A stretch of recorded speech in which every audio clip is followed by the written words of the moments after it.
The night was quiet, a little too quiet, in the suburbs of Fairfield, Virginia. Elijah Brooks, a 38-year-old community center director, was heading home after a long day of planning an upcoming charity drive. His Ford Fusion hummed along the deserted streets, the clock on the dashboard glowing 10:23 p.m. All he could think about was a hot shower and collapsing into bed. But fate had other plans. As Elijah approached a four-way stop, the unmistakable flash of red and blue lights lit up his rearview mirror. He sighed, pulling to the side of the road, his mind racing. What could they possibly want? He wasn't speeding, hadn't run a stop sign, and his car was in perfect condition. A flashlight beam hit his side window as Officer Jared Compton approached, flanked by Officer Eric Mason. Compton, a wiry man with sharp features, spoke first. "License and registration," he barked, his tone leaving no room for pleasantries. Elijah handed over the documents, keeping his hands visible. "Evening, officer." "Did I do something wrong?" Compton's face twisted into a smirk. "We'll see." He nodded toward Mason, who began circling Elijah's car like a predator sizing up its prey. Something felt off. Elijah had been stopped before, routine checks, minor infractions. But this felt different. Mason opened the trunk without so much as asking for permission. "Hey, you can't do that without a warrant," Elijah protested, his voice firm but calm. Mason didn't respond. Instead, he reached into the trunk and pulled out a black duffel bag. Unzipping it, he revealed wads of cash and a pistol. "What do we have here?" Mason said, a grin spreading across his face. Elijah's heart raced. He had never seen the bag before in his life. "That's not mine," he said, his voice steady, despite the storm brewing inside him. "Sure it's not," Compton sneered, yanking Elijah out of the car. The cold metal of handcuffs bit into his wrists as Mason chuckled behind him. The two officers exchanged satisfied looks as they shoved Elijah into the back of their cruiser. The ride to the station was filled with their casual banter. "Think he'll spill the beans in the first hour?" Mason asked, chuckling. "Guys like him always do," Compton replied, glancing back at Elijah through the cage. Elijah sat in silence, his mind racing. He knew exactly what they meant by guys like him, and it made his blood boil. But he wasn't just anyone.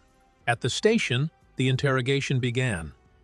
The room was stark and cold, lit by a single flickering fluorescent bulb. Compton and Mason sat across from Elijah, their smug expressions daring him to speak. "Why don't you save us some time and tell us where you got the cash and the gun?" Compton said, leaning back in his chair. Elijah stared at him, his face impassive. "I don't know what you're talking about.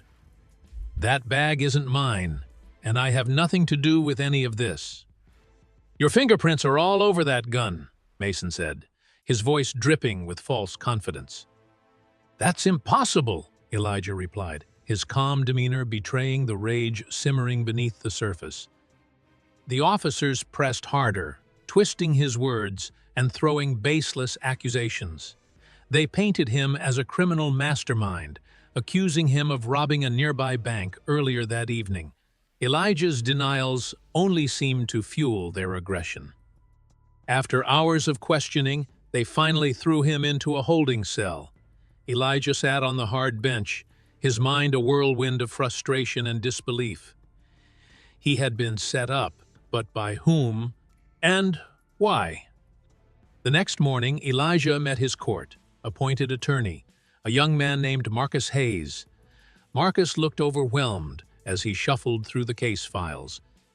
"Mr. Brooks, I won't lie to you. This doesn't look good," Marcus said, his voice tinged with doubt. "They've got fingerprints on the gun, a bag full of stolen money, and two officers willing to testify against you." "None of it's mine," Elijah said firmly. "This is a setup." Marcus nodded, though his expression remained skeptical. "I'll do what I can. but it's going to be an uphill battle. At the arraignment, the prosecutor painted Elijah as a dangerous criminal, a man who had orchestrated a daring bank heist.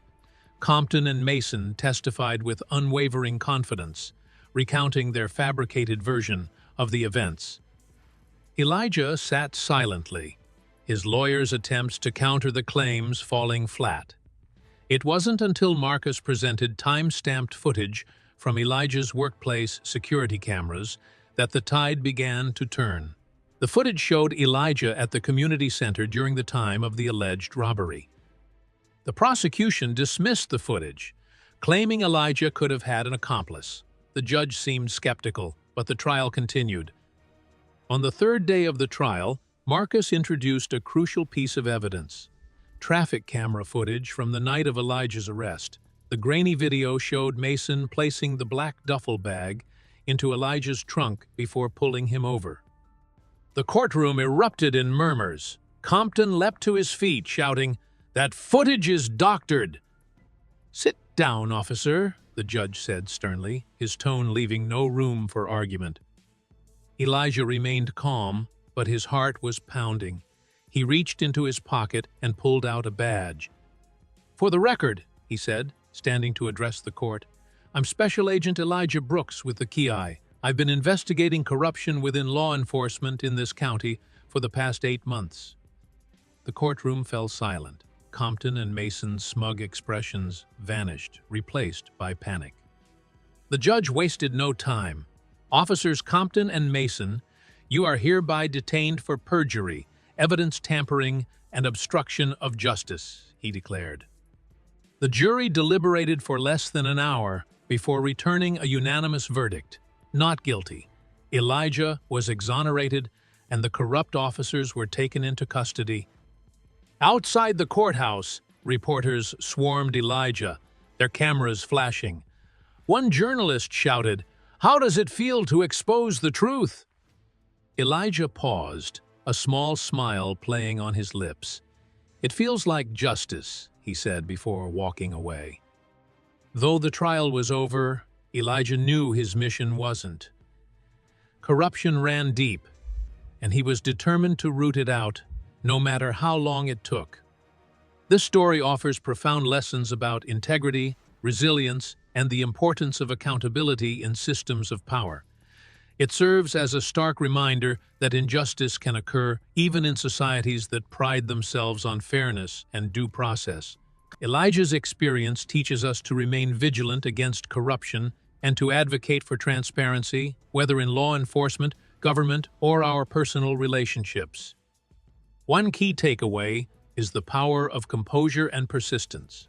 Despite being falsely accused and facing overwhelming odds, Elijah maintained his calm and leveraged the truth to clear his name.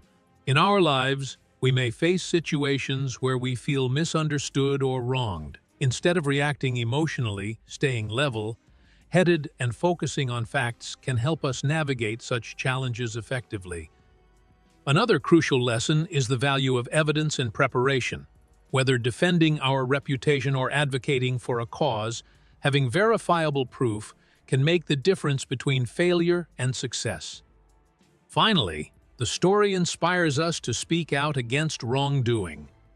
Elijah's courage in exposing corruption is a call to action for all of us to stand against injustice and support efforts to improve accountability in our communities. By doing so, we contribute to building a fairer and more equitable society. Today's story is not just about injustice, but also a reminder of perseverance and the power of truth. If you were in Elijah's situation, what would you do? Would you fight to the end to expose the truth and defend yourself, one? Or accept the situation and hope it resolves quickly, two? Leave a comment with 1 or 2 below to share your thoughts. And don't forget to like, subscribe, and turn on notifications so you won't miss the next stories on this channel.